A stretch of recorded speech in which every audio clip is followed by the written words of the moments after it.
Okay. So, sa tingin ko alam niyo kung bakit ko kayo pinapunta dito lahat, guys.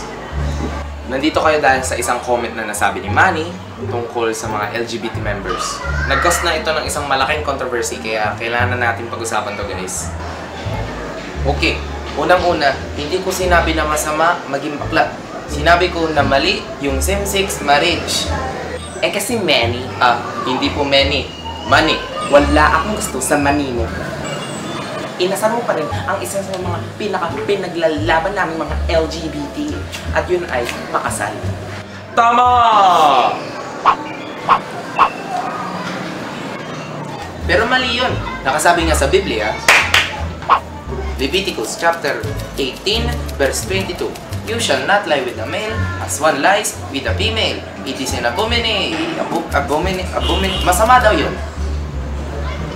Para kang nasasaktan pag nag-i-English.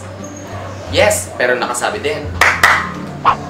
Leviticus chapter 19 verse 28. Do not cut your bodies for the dead or put tattoo marks on yourselves. Oh, ano yan? Ha? Ito? Sharpie lang ito. Tinan mo. Pero, bakit ako ang masama dito? Alam niyo ba kung gaano ako kayaman? Nagbigay ako ng pangalan para sa bansa dahil sa pagbubuksing ko. Seryoso? Gagamitin mo ang pagka-boksingero mo para makatakas dito? Bakit sila? Ano nang nagawa nila? Manny, wala namang may pake kung ano nagawa mo o namin. Ang issue dito ay yung nasabi mong masama tungkol sa katauhan namin. Hindi kasama ang trabaho. Ganoy. Pwede mo ba gamitin yung ganoy?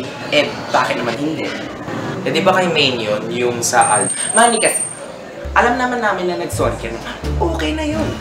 Pero, nabuboycott na kami dahil sa pagdependa namin sa sarili namin at sa mga katulad namin. Yes, sa tingin ko nga, hindi nila alam ang ibig sabihin ng boycott.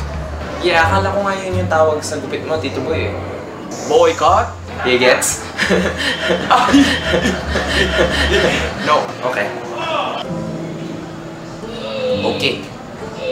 Gets ko na. Hindi mo pa gets na. Hindi. Pero, dapat malaman ng mga tao na walang kasalanan si Vice o si Tito Boy sa sinabi nilang mga comments tungkol sa akin. Tama. At sorry din kung may nasabi ako. Okay lang. Sorry din sa nasabi ko. Tama. At sorry din kung nag-overreact ako.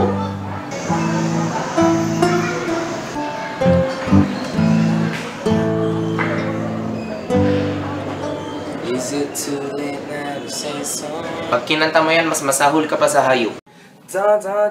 Sobrang ayaw ko kay Marlon na ini-imagine ko na kapag nagkita kami face to face sa totoong buhay, ganito ang magiging reaction ko.